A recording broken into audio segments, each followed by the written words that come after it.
ನಮಸ್ಕಾರ friends, welcome to another video in financial planning. ಇವತ್ತು ಈ ವಿಡಿಯೋದಲ್ಲಿ ನಾವು ಯಾವ ರೀತಿ ಬೆಸ್ಟ್ ಮ್ಯೂಚುವಲ್ ಫಂಡ್ ಗಳನ್ನ ಸೆಲೆಕ್ಟ್ ಮಾಡಬೇಕು ಅದರ ಮೇಲೆ ಕಂಪ್ಲೀಟ್ ಆಗಿ ವಿಡಿಯೋ ಮಾಡ್ತಿದ್ದೀನಿ. ಸೊ ನೀವೇನಾದ್ರೂ ಮ್ಯೂಚುವಲ್ ಫಂಡ್ ಗಳಲ್ಲಿ ಇನ್ವೆಸ್ಟ್ಮೆಂಟ್ ಮಾಡ್ತಿದ್ರೆ ಅಂದ್ರೆ ಈ ವಿಡಿಯೋ ನಿಮಗೆ ಕಂಪ್ಲೀಟ್ ಆಗಿ ರೆಕಮೆಂಡ್ ಆಗುತ್ತೆ. ದಯವಿಟ್ಟು ಕೊನೆ ತನಕ ವಿಡಿಯೋ ನೋಡಿ. ಸೊ ಫ್ರೆಂಡ್ಸ್, ಮ್ಯೂಚುವಲ್ ಫಂಡ್ ಗಳಲ್ಲಿ ಇನ್ವೆಸ್ಟ್ಮೆಂಟ್ ಮಾಡ್ತಿರ್ಬೇಕಾದ್ರೆ ತುಂಬಾ ಜನ ಬ್ಲೈಂಡ್ಲಿ ಇನ್ವೆಸ್ಟ್ಮೆಂಟ್ ಮಾಡ್ತಾರೆ. ಹೈ ಬ್ರೋ, ನೀನ ಈ ಫಂಡ್ ಅಲ್ಲಿ ಇನ್ವೆಸ್ಟ್ಮೆಂಟ್ ಮಾಡಿದೆ, ನನಗೆ ಅದನ್ನ ಹೇಳು, ನಾನು ಇನ್ವೆಸ್ಟ್ಮೆಂಟ್ ಮಾಡಿದೆ. ಇಲ್ಲಾಂದ್ರೆ ಏನ್ ಮಾಡ್ತಾರೆ, ಯಾರು ಫೈನಾನ್ಸ್ ಇನ್ಫ್ಲೂಯೆನ್ಸರ್ಸ್ ರೆಕಮೆಂಡೇಶನ್ ನಾವು ಹೇಳ್ತಾರಲ್ಲ ಆ ಫಂಡ್ ಗಳಲ್ಲಿ ಸುಮ್ಮನೆ ಇನ್ವೆಸ್ಟ್ಮೆಂಟ್ ಮಾಡ್ತಾರೆ. ಫ್ರೆಂಡ್ಸ್, ಇವತ್ತು ಈ ವಿಡಿಯೋದಲ್ಲಿ ಆ ಫೈನಾನ್ಸ್ ಇನ್ಫ್ಲೂಯೆನ್ಸರ್ ಯಾವ ರೀತಿ ಬೆಸ್ಟ್ ಮ್ಯೂಚುವಲ್ ಫಂಡ್ ಗಳನ್ನ ಪಿಕ್ ಮಾಡ್ತಾರಲ್ಲ ಆ ಎಲ್ಲಾ ಟೆಕ್ನಿಕ್ಸ್ ನಾನ್ ನಿಮ್ ಜೊತೆ ಶೇರ್ ಮಾಡ್ತಾ ಇದ್ದೀನಿ. ದಯವಿಟ್ಟು ಕೊನೆ ತನಕ ವಿಡಿಯೋ ನೋಡಿ. ಈ ವಿಡಿಯೋನ ನೀವು ಕಂಪ್ಲೀಟ್ ಆಗಿ ನೋಡಿದ್ಮೇಲೆ ನೀವು ಇನ್ವೆಸ್ಟ್ಮೆಂಟ್ ಮಾಡಿರುವ ಮ್ಯೂಚುವಲ್ ಫಂಡ್ ನಿಮ್ಗೆ ಕರೆಕ್ಟ್ ಅನ್ಸುತ್ತೋ ಇಲ್ಲ ಅಂತ ನೀವೇ ಗೆಸ್ ಮಾಡಿ ಹೇಳ್ತೀರಾ. So please watch till end. And if you are new to this channel, please subscribe ಮಾಡಿ ಫ್ರೆಂಡ್ಸ್. ನಾನು ಇದೇ ರೀತಿ ಬೇರೆ ಬೇರೆ ಹೊಸ ವಿಡಿಯೋಗಳನ್ನ ಹಾಕ್ತಾ ಇರ್ತೀನಿ. ಸೊ ಇದರಿಂದ ನಿಮ್ಗೆ ನಿಮ್ಮ ಫೈನಾನ್ಷಿಯಲ್ ಜರ್ನಿಯಲ್ಲಿ ತುಂಬಾ ಹೆಲ್ಪ್ ಆಗುತ್ತೆ. So without wasting any time, let's get started. So ನೀವೇನಾದ್ರೂ mid cap, small cap, large, so not large cap, mid cap, small, multi and flexi cap fund ಗಳಲ್ಲಿ ನೀವು ಇನ್ವೆಸ್ಟ್ಮೆಂಟ್ ಮಾಡಿದ್ರೆ ನಾನು 4 ಪ್ಯಾರಾಮೀಟರ್ಸ್ ಅಂತ ಹೇಳ್ತೀನಿ. ಆ ಪ್ಯಾರಾಮೀಟರ್ಸ್ ಮೇಲೆ ನೀವು ನಿಮ್ಮ ಫಂಡ್ ಕರೆಕ್ಟ್ ಆಗಿದೆಯೋ ಇಲ್ಲ ಅದನ್ನ ನೀವು ಚೆಕ್ ಮಾಡ್ಕೋಬಹುದು. ಫ್ರೆಂಡ್ಸ್, ಅದರಲ್ಲಿ first parameter will be AUM. AUM ಅಂದ್ರೆ ಏನು? Asset under management. ಇದು just a fancy name. How much the mutual fund house having that money, ಅಂದ್ರೆ ಮ್ಯೂಚುವಲ್ ಫಂಡ್ ಹೌಸ್ ಕಡೆ ಎಷ್ಟು ದುಡ್ಡು ಇದೆ ಅಂತ ನಾವು ಅವ್ರು ಹೇಳಕ್ಕಾಗಲ್ಲ, ನನ್ನ ಹತ್ರ ಇಷ್ಟು ದುಡ್ಡು ಇದೆ. ಅದಕ್ಕೋಸ್ಕರ ಒಂದು ಫ್ಯಾನ್ಸಿ ನೇಮ್ ಅನ್ನ ಕೊಟ್ಟಿದ್ರೆ ಅದಕ್ಕೆ AUM ಅಂತ ಕರೀತಾರೆ. ಸೊ ನಿಮ್ಗೆ ಏನ್ ಅನ್ಸುತ್ತೆ, ಯಾವ ಫಂಡ್ ಹೌಸ್ ಕಡೆ ಜಾಸ್ತಿ ದುಡ್ಡು ಇರುತ್ತಲ್ಲ ಅದು ಒಳ್ಳೆದಿದೆ. ಲೈಕ್ ಇಂಗ್ಲಿಷ್ ಅಲ್ಲಿ ಒಂದು ಸೇಯಿಂಗ್ ಇದೆ, bigger is the better. Friends, ಈ bigger is the better, it is only good for debt funds. Debt funds ಅಲ್ಲಿ ಎಷ್ಟು ದುಡ್ಡು ಇರುತ್ತಲ್ಲ ಅಷ್ಟು ಚೆನ್ನಾಗಿರುತ್ತೆ. But other than debt funds ಎಷ್ಟು AUM ಜಾಸ್ತಿ ಇರುತ್ತಲ್ಲ ಅಷ್ಟೇ ಅವರಿಗೆ ಪ್ರೆಷರ್ ಕೂಡ ಇರುತ್ತೆ. ಯಾಕಂದ್ರೆ suppose for example mid cap ತಗೊಳ್ಳಿ. ಆ ಮಿಡ್ ಕ್ಯಾಪ್ ಅಲ್ಲಿ ಎಷ್ಟು 101 to 250 ರ್ಯಾಂಕ್ ವರೆಗೂ ಅಷ್ಟೇ ಕಂಪನೀಸ್ ಅದಲ್ಲ. ಸೊ ಅವ್ರ ಹತ್ರ ಏನಾದ್ರು ಜಾಸ್ತಿ AUM ಇತ್ತಂದ್ರೆ ಆ ಬೆಚಾರ ಫಂಡ್ ಮ್ಯಾನೇಜರ್ ಎಲ್ಲಿ ಅಂತ ಇನ್ವೆಸ್ಟ್ಮೆಂಟ್ ಮಾಡ್ತಾನಲ್ಲ. So always select an AUM with the range of 1000 crores to 10,000 crores. 1000 crores limit. ಯಾಕಂದ್ರೆ ನಾವು ಹೊಸ ಮ್ಯೂಚುವಲ್ ಫಂಡ್ ಗಳಲ್ಲಿ ನಾವು ಇನ್ವೆಸ್ಟ್ಮೆಂಟ್ ಮಾಡೋದು ಬೇಡ. ಸೊ ಫ್ರೆಂಡ್ಸ್, ನಾನು ಜಸ್ಟ್ ಇವಾಗ ಥಿಯರಿ ಹೇಳ್ತೀನಿ, ವಿಡಿಯೋ ಪ್ರಾಕ್ಟಿಕಲ್ ನಾನು ಮಾಡಿ ತೋರಿಸ್ತೀನಿ. Because theory is also important. Direct ಆಗಿ ಪ್ರಾಕ್ಟಿಕಲ್ ಗೆ ಸ್ಕಿಪ್ ಮಾಡಬೇಡಿ. So once you are clear with AUM, next is like average rolling returns. Average rolling returns ಅಂದ್ರೆ ಏನು ಫ್ರೆಂಡ್ಸ್? ಇವತ್ತು ನೀವು ಇವತ್ತು ಇನ್ವೆಸ್ಟ್ಮೆಂಟ್ ಮಾಡ್ತಿದಾರಲ್ಲ, ಸೊ ಪಾಸ್ಟ್ ಪರ್ಫಾರ್ಮೆನ್ಸ್ ನಾವು ಚೆಕ್ ಮಾಡ್ಬೇಕು. ನಿಮ್ಗೆ ಅನಿಸ್ತಿರ್ಬೇಕು ಜಸ್ಟ್ ರಿಟರ್ನ್ಸ್ ನಾನು ಚೆಕ್ ಮಾಡ್ತೀನಿ, previous 5 year return, previous 10 year return ಚೆನ್ನಾಗಿದ್ರೆ ಆ ಫಂಡ್ ಹೌಸ್ ನಾನು ಡೈರೆಕ್ಟ್ ಆಗಿ ಇನ್ವೆಸ್ಟ್ಮೆಂಟ್ ಮಾಡ್ತೀನಲ್ಲ. ಎವರೇಜ್ ರೂಲಿಂಗ್ ರಿಟರ್ನ್ ಇದೇನಪ್ಪ ಫ್ರೆಂಡ್ಸ್? ನೀವು ಲಾಸ್ಟ್ ಯಾವುದೋ ಒಂದು 5 ವರ್ಷದ ಚೆಕ್ ಮಾಡಿದ್ರೆ ಅದು ಚೆನ್ನಾಗಿರ್ಬೋದು. ಬಟ್ ನಾವು ಅದನ್ನ ಇನ್ನೊಂದು ಸ್ವಲ್ಪ ಡೀಟೇಲ್ ಆಗಿ ಅದನ್ನ ನಾವು ಜಾಸ್ತಿ ಲಾಂಗ್ ಟರ್ಮ್ ಇನ್ವೆಸ್ಟ್ಮೆಂಟ್ ಮಾಡ್ತಿದ್ವಲ್ಲ. ಸೊ ಬಿ ಕಾನ್ಫಿಡೆಂಟ್, ನಮ್ಗೆ ಏನು ಆ ಫಂಡ್ ಮೇಲೆ ಯಾವುದು ಡೌಟ್ ಇರಬಾರ್ದು. ಸೊ ಎವರೇಜ್ ರೋಲಿಂಗ್ ರಿಟರ್ನ್ಸ್ ಇಂದ ಏನ್ ಗೊತ್ತಾಗುತ್ತೆ ಅಂದ್ರೆ, ಸಪೋಸ್ ನಾನು 5 ವರ್ಷ ಪೀರಿಯಡ್ ಅನ್ನ ಸೆಲೆಕ್ಟ್ ಮಾಡ್ತೀನಿ ಅಂತ ತಿಳ್ಕೊಳ್ಳಿ. From the year 2015 to 2020. So ಈ 5 ವರ್ಷದಲ್ಲಿ 5 year ಸೈಕಲ್ಸ್ ಎಷ್ಟು ಬರುತ್ತೆ?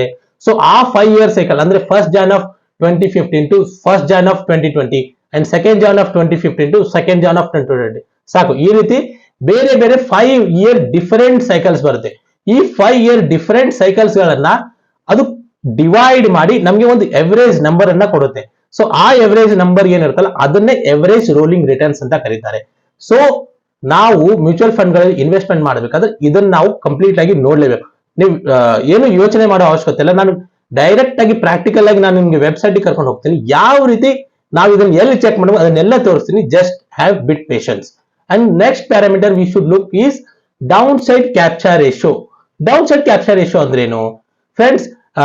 ನಿಮ್ಗೆ index Nifty index, Nifty mid cap index ಈ ರೀತಿ ಎಲ್ಲ ಇರುತ್ತೆ. ಸೊ ಯಾವ್ದಾದ್ರು ಏನಾದ್ರು ಸಮ್ ಅನ್ಸರ್ಟನಿಟಿ ಆದಾಗ ಎಲ್ಲ ಮಾರ್ಕೆಟ್ ಡೌನ್ ಬರುತ್ತಲ್ಲ, ಅಂದ್ರೆ ಮಾರ್ಕೆಟ್ ಬೀಳುತ್ತೆ. ಸೊ ಯಾವುದೇ ರೀತಿ ಇಂಡೆಕ್ಸ್ ಬಿದ್ದಾಗ ನಮ್ಮ ಮ್ಯೂಚುವಲ್ ಫಂಡ್ ಎಷ್ಟು ಪರ್ಸೆಂಟ್ ಡೌನ್ ಆಯ್ತು, ಇದಕ್ಕೆ ಡೌನ್ ಸೈಡ್ ಕ್ಯಾಪ್ಚರ್ ರೇಷಿಯೋ ಅಂತಾರೆ. ಫಾರ್ ಎಕ್ಸಾಂಪಲ್, ಇಫ್ ಏನಾದ್ರೂ ಮಾರ್ಕೆಟ್ 100% ಬಿದ್ದಾಗ ನಮ್ಮ ಮ್ಯೂಚುವಲ್ ಫಂಡ್ 80%, 70% ಕಮ್ಮಿ ಬೀಳ್ಬೇಕು ತಾನೆ, ಅಂದ್ರೆ ಆ ಫಂಡ್ ಚೆನ್ನಾಗಿದೆ ಅಂತ ಅರ್ಥ. ಸೊ ಯಾವ mutual fund downside capture ratio ಕಡಿಮೆ ಇರುತ್ತಲ್ಲ ಅದು one of the best mutual fund ಆಗಿರುತ್ತೆ. So next is upside capture ratio. Upside capture is, you guys are smart, ನಿಮ್ಗೆ ಗೊತ್ತಾಗ್ಬಿಡ್ತು, it's that just opposite of downside capture ratio. So upside capture ratio ಅಂದ್ರೆ market ಏನಾದ್ರು 100% up ಆದ್ರೆ ನಮ್ಮ mutual fund ಎಷ್ಟು percent up ಆಯ್ತು, 100 ಇಂದ 114% up ಆದ್ರೆ so upside capture ratio will be 114. So ಯಾವುದು ಅಪ್ಸೈಡ್ ಕ್ಯಾಪ್ಚರ್ ರೇಷಿಯೋ ಜಾಸ್ತಿ ಇರುತ್ತಲ್ಲ ಆ ಫಂಡ್ ಅನ್ನ ನಾವು ಸೆಲೆಕ್ಟ್ ಮಾಡ್ಕೋಬಹುದು. And the last parameter is 5-year CAGR returns, compounded annual returns ಕೂಡ ನಾವು ಇಲ್ಲಿ ನೋಡ್ಕೋಬೇಕಾಗುತ್ತೆ. ಸುಮ್ಮನೆ ನಾವು 1 year 2 year ರಿಟರ್ನ್ ಅನ್ನು ನೋಡೋದಲ್ಲ. 5-year ಕಾಂಪೌಂಡೆಡ್ ರಿಟರ್ನ್ ಅಂದ್ರೆ ಫ್ರೆಂಡ್ಸ್, ಈ ವರ್ಷ ನೀವೇನಾದ್ರೂ 100 rupees ಮ್ಯೂಚುವಲ್ ಫಂಡ್ ನಲ್ಲಿ ಇನ್ವೆಸ್ಟ್ಮೆಂಟ್ ಮಾಡಿದ್ರೆ ಅಂದ್ರೆ ನೆಕ್ಸ್ಟ್ ಇಯರ್ ಅದೇನಾದ್ರೂ 110 rupees ಆದ್ರೆ ನಿಮ್ಮ ಅಮೌಂಟ್ 10 rupees ಅಂದ್ರೆ 10% ಇನ್ಕ್ರೀಸ್ ಆಯ್ತು. ಸೊ ಫಾರ್ ಎಕ್ಸಾಂಪಲ್, ಅದೇ ನೀವು ಏನಾದ್ರೂ 5 year ವರೆಗೂ ಇನ್ವೆಸ್ಟ್ಮೆಂಟ್ ಮಾಡಿದ್ರೆ ಅದು 150 rupees ಆಯ್ತು. ಸೊ ಇಲ್ಲಿ ನಿಮ್ಗೆ 50% ರಿಟರ್ನ್ ಬಂತು ಅಂತ ಅಲ್ಲ. ಸೊ ಕಾಂಪೌಂಡಿಂಗ್ಲಿ 10% ಇನ್ಕ್ರೀಸ್ ಆಗ್ತಾ ಹೋಯ್ತು. ಸೊ ಇದಕ್ಕೆ ನಾವು CAGR ಅಂತ ಕರಿತೀವಿ. ಸೊ ಈ ಎಲ್ಲ ಪ್ಯಾರಾಮೀಟರ್ಸ್ ಗಳನ್ನ ಯೂಸ್ ಮಾಡಿ ನಾನ್ ನಿಮ್ಗೆ ತೋರಿಸ್ತೇನೆ. ಥಿಯರಿ ಸಾಕಲ್ಲ, so let's move to practical. ನನ್ನ ಸ್ಕ್ರೀನ್ ಮೇಲೆ ಇಲ್ಲಿ ನೋಡ್ತಿರ್ತೀರಿ, ನಾನು ಕಂಪ್ಲೀಟ್ ಆಗಿ ತೋರಿಸ್ತಾ ಇದ್ದೀನಿ. ನೋಡ್ತಾರೆ, ನಾನು ಇಲ್ಲಿ ಟಿಕ್ಕರ್ ಟೇಪ್ ಅಂತ ಒಂದು ವೆಬ್ಸೈಟ್ ಇದೆ, ಆ ಟಿಕ್ಕರ್ ಟೇಪ್ಗೆ ಹೋಗ್ತೇನೆ. ಟಿಕ್ಕರ್ ಟೇಪ್ಗೆ ಹೋಗ್ಬಿಟ್ಟು ಇಲ್ಲಿ ಬಂದೆ. ಟಿಕ್ಕರ್ ಟೇಪಿಗೆ ಬಂದ ತಕ್ಷಣ ಇಲ್ಲಿ ಏನಿದೆಲ್ಲ ಇಲ್ಲಿ ಕ್ಲಿಕ್ ಮಾಡ್ತೇನೆ. ಓ ಗಾಡ್, ಏನ್ ಬರ್ತಿದ್ದಲ್ಲ, I don't want to I just need okay. ಅಯ್ಯೋ, ಅರೆ ಪೀಪಲ್ ಆರ್ ವಾಚಿಂಗ್ ಮೀ, ಏನಿದೆಲ್ಲ ಬರ್ತದೆ ಇಲ್ಲಿ. ಇದು website I will open in Chrome.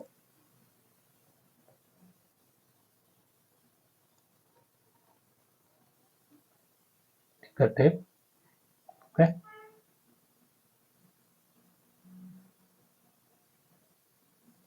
Ticker tape ಅಲ್ಲಿ ಮ್ಯೂಚುವಲ್ ಫಂಡ್ ಸ್ಕ್ರೀನರ್ಗೆ ಬರಬೇಕು. ಓಕೆ, ಮ್ಯೂಚುವಲ್ ಫಂಡ್ ಸ್ಕ್ರೀನರ್ಗೆ ನೀವು ಬಂದ ಮೇಲೆ, ಫಾರ್ ಎಕ್ಸಾಂಪಲ್ ನಾವು I wanted to select one of mid cap category fund. Okay, so ಇಲ್ಲಿ ಕ್ಯಾಟಗರಿಯಲ್ಲಿ ಇಕ್ವಿಟಿ ಅಂತ ಇದೆಯಲ್ಲ, ಇಕ್ವಿಟಿ ಅದನ್ನ ಎಕ್ಸ್ಪ್ಯಾಂಡ್ ಮಾಡಿ ಮಿಡ್ ಕ್ಯಾಪ್ ಫಂಡ್ ಅನ್ನ ಸೆಲೆಕ್ಟ್ ಮಾಡಿ. ಸೊ ಟೋಟಲ್ ಎಷ್ಟು ಫಂಡ್ ಬಂತು? 29. So after this we have to select plan. ಇದರಲ್ಲಿ ಗ್ರೋತ್ ಏನಿದೆಲ್ಲ, ನಾವು always friends we have to invest in growth directed mutual funds. So IDCW bonus ನಮ್ಗೆ ಇದೇನು ಬೇಡ. ಸೊ ಏನಾದರೂ ಡಿವಿಡೆಂಡ್ಸ್, ಅವ್ರು ಇನ್ವೆಸ್ಟ್ಮೆಂಟ್ ಮಾಡೋ ಡಿವಿಡೆಂಡ್ಸ್ ಮತ್ತೆ ಅದೇ ಆ ಮ್ಯೂಚುವಲ್ ಫಂಡ್ ಅಲ್ಲಿ ಇನ್ವೆಸ್ಟ್ ಆಗಲಿ, ನಮಗೆ ಅದು ಅಮೌಂಟ್ ಏನು ಬೇಡ. ಸೊ ಗ್ರೋತ್ ಇನ್ನ ಸೆಲೆಕ್ಟ್ ಮಾಡಿ. ಸೊ ನಾನು ನಿಮ್ಗೆ ಹೇಳಿದ್ದೆ AUM ಏನಿದೆಲ್ಲ, ಇದು it should be from 1000 crores to 10,000 crores. Friends, ಇದು ಯಾವಾಗಲೂ ಕಡಿಮೆ ಇರಬೇಕು. ಎಷ್ಟು ಅಂದ್ರೆ ಜಾಸ್ತಿ ಕಡಿಮೆ ಅಂದ್ರೆ ನ್ಯೂ ಫಂಡ್ ಕೂಡ ನಾವು ಇನ್ವೆಸ್ಟ್ಮೆಂಟ್ ಮಾಡೋದು ಬೇಡ, ಒಂದು ಮೀಡಿಯಂ ಅಮೌಂಟ್ ಇರಬೇಕು. ಅಂದ್ರೆ ಈ AUM ನನ್ನ ಹತ್ರ ಕಡಿಮೆ ಇರಬೇಕು, ಜಾಸ್ತಿ ಇರಬೇಕು. ಈ ಮ್ಯೂಚುವಲ್ ಫಂಡ್ ಹೌಸ್ಗಳು ಇದನ್ನೆಲ್ಲ ನಮ್ಮ ಜೊತೆ ಶೇರ್ ಮಾಡಲ್ಲ, ಯಾಕಂದ್ರೆ ಅವ್ರಿಗೆ ಜಾಸ್ತಿ ಜನ ಇನ್ವೆಸ್ಟ್ಮೆಂಟ್ ಮಾಡಿದಾಗ ಅವ್ರಿಗೆ ಜಾಸ್ತಿ ದುಡ್ಡು ಬರ್ತಾ ಇರ್ತಲ್ಲ. ಸೊ ಅದನ್ನ ನಿಮ್ ಜೊತೆ ಯಾರು ಶೇರ್ ಮಾಡಲ್ಲ. ಸೊ ನಾನಿಲ್ಲಿ AUM ಅನ್ನ ಸೆಲೆಕ್ಟ್ ಮಾಡಿದೆ. ನಮ್ಗೆ ಅದ್ರ ಟೋಟಲ್ ಎಷ್ಟು ಫಂಡ್ಸ್ ಬಂದು 15. ಓಕೆ, 29 30 ಅಂದ್ರೆ 50% ಔಟ್ ಹೊರಗೆ. ಸೊ ಇಲ್ಲಿ ನಾವು ಇನ್ನೊಂದು ಕ್ಯಾಟಗರಿ CAGR ಇಲ್ಲಿ ಏನಿದೆ ಅಲ್ಲ, ಅವರು 3 year ಕೊಟ್ಟಿದ್ದಾರೆ. So we will click on add filter and we will select CAGR 5 year. 5 year is enough. If you want to select 10 year, no problem, you can go ahead. ನೀವು ತುಂಬಾನೇ ಇದಿರ್ಬೇಕು, ಜಾಸ್ತಿ trust ಇರ್ತೀರ ಅಂದ್ರೆ 10 years. ಸೊ ನಮಗೆ total ಆಗಿ 15 fund ಸಿಕ್ತು. So ಇದನ್ನ sort ಮಾಡೋದಂದ್ರೆ ಹೇಗೆ, ಡಿಕ್ರೀಸಿಂಗ್ ಆರ್ಡರ್ ಮೇಲೆ sorry not decreasing, increasing order ಮೇಲೆ ಸಾರ್ಟ್ ಮಾಡಿ. ಸಾರ್ಟ್ ಆದ್ಮೇಲೆ ಫ್ರೆಂಡ್ಸ್, ನಮಗೆ ಈಗ ನೋಡಿ ಕ್ವಾಂಟೆಡ್ ಮಿಡ್ ಕ್ಯಾಪ್ ಈ ಫಂಡ್ ಅನ್ನ ಸೆಲೆಕ್ಟ್ ಮಾಡಿ. We can export it, but ಇಲ್ಲಿ ಎಕ್ಸ್ಪೋರ್ಟ್ ಮಾಡೋಕ್ಕೆ ಅದು ಪ್ರೀಮಿಯಂ ಮೆಂಬರ್ಶಿಪ್ ಅನ್ನ ಕೇಳುತ್ತೆ. ನಮ್ಗೆ ಅದೇನು ಅವಶ್ಯಕತೆ ಇಲ್ಲ. ಜಸ್ಟ್ ಯಾಕಂದ್ರೆ ನಾವು ವರ್ಷದಲ್ಲಿ ಒಂದ್ಸಲ 2 ವರ್ಷಕ್ಕೆ ಒಂದ್ಸಲ ಫಂಡ್ ಗಳನ್ನ ಚೂಸ್ ಮಾಡಿದ್ರೆ, just copy this name, come to this Excel. ಈ ತರ ನೀವು ಕಾಲಮ್ ಮಾಡಿ, ಇಲ್ಲಿ ನೀವು ಫಂಡ್ ನೇಮ್ ಹಾಕಿ, ಅದರ ಎಕ್ಸ್ಪೆನ್ಸ್ ರೇಷಿಯೋ ಹಾಕಿ, 5 year ಎವರೇಜ್ ರೋಲಿಂಗ್ ರಿಟರ್ನ್ಸ್ ಹಾಕಿ, ಅದೇ ರೀತಿ 15% ಪ್ರಾಬಬಿಲಿಟಿ. ಸಾರಿ ಫ್ರೆಂಡ್ಸ್, ನಾನು ಇದನ್ನ ಹೇಳಿಲ್ಲ, ಇದನ್ನ ತೋರಿಸ್ತೇನೆ, ನೀವು ಎಲ್ಲಿ ಚೆಕ್ ಮಾಡ್ಬೋದು ಅಂತ. ಸೊ ಇದೇ ರೀತಿ ಇಲ್ಲಿ 5 year down side capture ratio, down side ratio and 5 year up side capture ratio. So ಇದನ್ನ ನಾವು ಎಲ್ಲಿ ಚೆಕ್ ಮಾಡ್ಬೋದು ಅಂತ ನಾನು ನಿಮ್ಗೆ ಹೇಳ್ತೀನಿ. ಸೊ ಫಂಡ್ ನೇಮ್ ನಾನು ಇಲ್ಲಿ ಹಾಕಿದೆ. ಫಂಡ್ ನೇಮ್ ಹಾಕಿದ್ಮೇಲೆ ಅದರದ್ದು ಎಕ್ಸ್ಪೆನ್ಸ್ ರೇಷಿಯೋ ಎಷ್ಟಿದೆ? 0.76. ಅದನ್ನ ಇಲ್ಲಿ ಟೈಪ್ ಮಾಡಿ, 0.76. So after this we have to take 5-year average rolling return. So average rolling return check ಮಾಡೋದು ಹೇಗೆ ಅಂತಂದ್ರೆ ಫ್ರೆಂಡ್ಸ್, ನೀವು ಯಾವ ಫಂಡ್ ನೀವು ಇನ್ವೆಸ್ಟ್ಮೆಂಟ್ ಮಾಡಬೇಕು ಅಂತ ಅನ್ಕೊಂಡಿರಲ್ಲ, ಆ ಫಂಡ್ ನೇಮ್ ಎವರೇಜ್ ಟೈಪ್ ಮಾಡಬೇಕು. ಈ ತರ ಎವರೇಜ್ ರೋಲಿಂಗ್ ರಿಟರ್ನ್ಸ್ ಅಡ್ವೈಸರ್ ಕೋಸ್. ಈ ವೆಬ್ಸೈಟ್ ಅಲ್ಲಿ ಹೋದಾಗ ನಮಗೆ ಎವರೇಜ್ ಇಯರ್ ರೋಲಿಂಗ್ ರಿಟರ್ನ್ ಸಿಗುತ್ತೆ.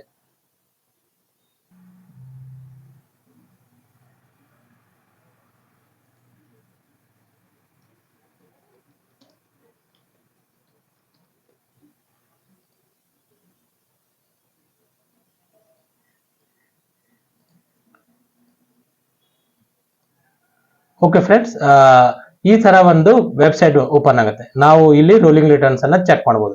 ಸೊ ನಮ್ ಫಂಡ್ ಯಾವ್ದಂದ್ರೆ ಮಿಡ್ ಕ್ಯಾಪ್. ಇಲ್ಲಿ ಇಕ್ವಿಟಿ ಸೆಕ್ಷನ್ ಅಲ್ಲಿ ನಾವು ಮಿಡ್ ಕ್ಯಾಪ್ ಅಂತ ಸೆಲೆಕ್ಟ್ ಮಾಡಬೇಕು. ನಿಮ್ಗೆ ಯಾವ ಫಂಡ್ ಬೇಕೋ ಅದನ್ನು ನೀವು ಸೆಲೆಕ್ಟ್ ಮಾಡಿ. ಸೊ ನಮ್ಗೆ ಯಾವುದು ಕ್ವಾಂಟ್ ಅಲ್ವಾ, Quant mid cap growth direct plan. So ಇಲ್ಲಿ ಸ್ಟಾರ್ಟ್ ಇಯರ್ ನಾನು ಎವರೇಜ್ 2015 ಇಂದ ನಾನು ಚೆಕ್ ಮಾಡಬೇಕು. 1st Jan of 2015. So 5 year. So friends, ಇದು ಏನ್ ಮಾಡುತ್ತೆ ಅಂದ್ರೆ ನಾನು ಆಲ್ರೆಡಿ ಎಕ್ಸ್ಪ್ಲೇನ್ ಮಾಡಿದೆ, ಸೊ ಮತ್ತೆ ಎಕ್ಸ್ಪ್ಲೇನ್ ಮಾಡಲ್ಲ, people will get bore. So just click on submit. Okay, ನೋಡಿ ನಾನಿಲ್ಲಿ ಸಬ್ಮಿಟ್ ಅಂತ ಕೊಟ್ಟಾಗ ಇದು ಡೀಟೇಲ್ ಅನ್ನ ಕೊಡುತ್ತೆ. So Quant mid cap direct growth ಏನದಲ್ಲ, ಇದ್ರ ಎವರೇಜ್ ರೋಲಿಂಗ್ ರಿಟರ್ನ್ ಬಂದು 16.40. ಸೊ ಈ ನಂಬರ್ ಅನ್ನ ನೀವು ಕಾಪಿ ಮಾಡಿ ಇಲ್ಲಿ ಹಾಕಿ. 5 year average return 16.40. Okay, so greater than 15 probability ಕೂಡ ಇಲ್ಲೇ ಸಿಗುತ್ತೆ. ಗ್ರೇಟರ್ ದನ್ 15 ಪ್ರಾಬಬಿಲಿಟಿ ಅಂದ್ರೆ ಏನ್ ಗೊತ್ತಾ, 15% ಗಿಂತನೂ ಜಾಸ್ತಿ ರಿಟರ್ನ್ ಕೊಡುವುದ ಕೆಪಾಸಿಟಿ ಆ ಫಂಡ್ಗೆ ಎಷ್ಟಿದೆ. ಸೊ ಇಲ್ಲಿ ನೀವು ನೋಡ್ಬೋದು 15 to 20% ಎಷ್ಟಿದೆ chance, 19.50. So greater than 20% chance ಎಷ್ಟಿದೆ, 46.88. ಸೊ ಇದು 20, ಇದು 47. ಸೊ ಆಲ್ಮೋಸ್ಟ್ ಈ ಫಂಡ್ 77% ಗ್ರೇಟರ್ ದನ್ 15 ಕೊಡುವ ಚಾನ್ಸಸ್ ಇದೆ. So we will write that number year 77. So ಈಗ ನಮಗೆ ಡೌನ್ ಸೈಡ್ ಮತ್ತು ಅಪ್ ಸೈಡ್ ಕ್ಯಾಪ್ಚರ್ ರೇಷಿಯೋ ಬೇಕು. ಅದನ್ನು ನಾವು ಎಲ್ಲಿ ತಗೊಳ್ಳೋದು ಅದನ್ನು ನಿಮಗೆ ತೋರಿಸ್ತೇನೆ. So again what we will do, ಆ ಫಂಡ್ ಹೌಸ್ ಮತ್ತೆ down side capture ratio morning star ಅಂತ ಟೈಪ್ ಮಾಡ್ತೀರಾ. ಸೊ ಇಲ್ಲಿ ಬಂತು, ಇಲ್ಲಿ ಫಸ್ಟ್ ವೆಬ್ಸೈಟ್ ಏನಿದೆಲ್ಲ ಇದನ್ನು ಓಪನ್ ಮಾಡಿ.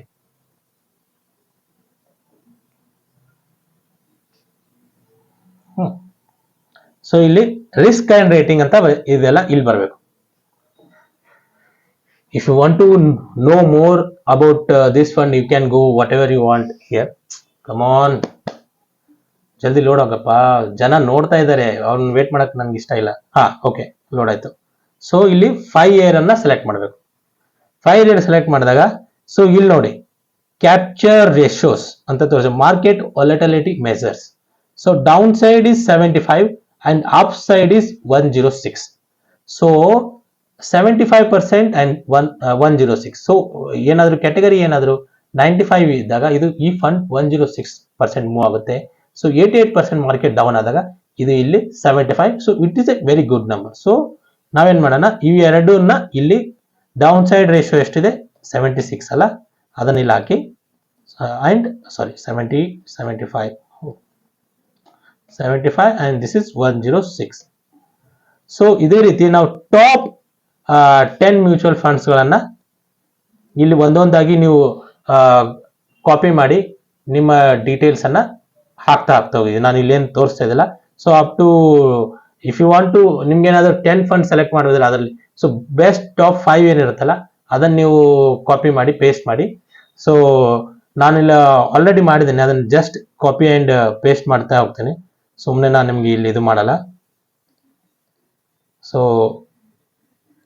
ಓಕೆ,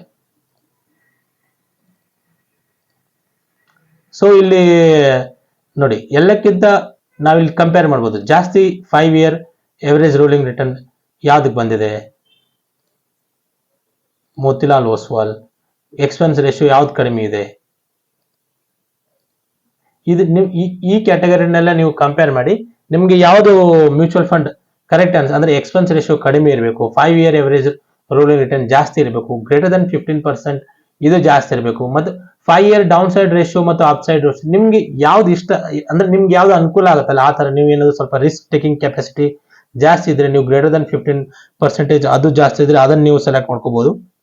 ಸೊ ಫ್ರೆಂಡ್ಸ್ ಇದನ್ನ ನಾನು ಆಲ್ರೆಡಿ ಮಾಡಿಟ್ಟಿದ್ದೆ. ಸೊ ಡೇಟಾ 1-2-3 ತಿಂಗಳು ಹಿಂದಿಂದ ಇರ್ಬೋದು, ಅದಕ್ಕೋಸ್ಕರ ಕರೆಕ್ಟ್ ಇದಿಲ್ಲ. ಸೊ ನೀವು ಇವಾಗ ಏನಾದ್ರು ನೀವು ಸೆಲೆಕ್ಟ್ ಮಾಡ್ತಾ ಇದ್ರೆ ಸೊ ಈಗಲೇ ನೀವು ಇದನ್ನ ಮಾಡಿ ಚೆಕ್ ಮಾಡ್ಕೋಬಹುದು.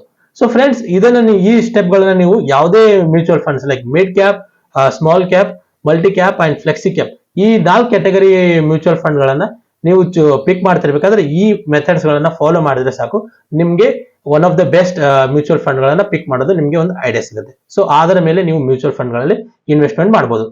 ಸೊ ಫ್ರೆಂಡ್ಸ್ ಈ ವಿಡಿಯೋದಿಂದ ನಿಮ್ಗೆ ಏನಾದ್ರೂ ಸ್ವಲ್ಪ ಇನ್ಫಾರ್ಮೇಶನ್ ಸಿಕ್ಕಿದ್ರೆ ದಯವಿಟ್ಟು ಈ ವಿಡಿಯೋನ ನಿಮ್ಮ ಫ್ರೆಂಡ್ಸ್ ಮತ್ತು ಫ್ಯಾಮಿಲಿ ಮೆಂಬರ್ ಜೊತೆ ಶೇರ್ ಮಾಡಿ. ಯಾಕಂದ್ರೆ ನಾನು ನನ್ನ ಕೈಲಿಂದ ಎಷ್ಟು ಆಗುತ್ತಲ್ಲ ಅಷ್ಟು ನಿಮ್ಮನ್ನ ಎಜುಕೇಟ್ ಮಾಡಲು ಪ್ರಯತ್ನ ಪಟ್ಟಿದ್ದೇನೆ. ಫೈನಾನ್ಸ್ ರಿಲೇಟೆಡ್ ವಿಡಿಯೋಸ್ ಗಳನ್ನ ನೀವು ಏನಾದ್ರು ನೋಡೋಕೆ ಇಷ್ಟಪಟ್ಟಿದ್ರೆ ದಯವಿಟ್ಟು ನನ್ನ ಚಾನಲ್ಗೆ ಸಬ್ಸ್ಕ್ರೈಬ್ ಮಾಡಿ ಮತ್ತು ಬೆಲ್ ಐಕಾನ್ ಅನ್ನ ಪ್ರೆಸ್ ಮಾಡಿ. ಸೊ ನಾನು ಯಾವಾಗ ವಿಡಿಯೋ ಅಪ್ಲೋಡ್ ಮಾಡ್ತೇನಲ್ಲ ನಿಮಗೆ ತಕ್ಷಣ ನೋಟಿಫಿಕೇಶನ್ ಬರುತ್ತೆ. In the next video guys, until then, bye bye, take care.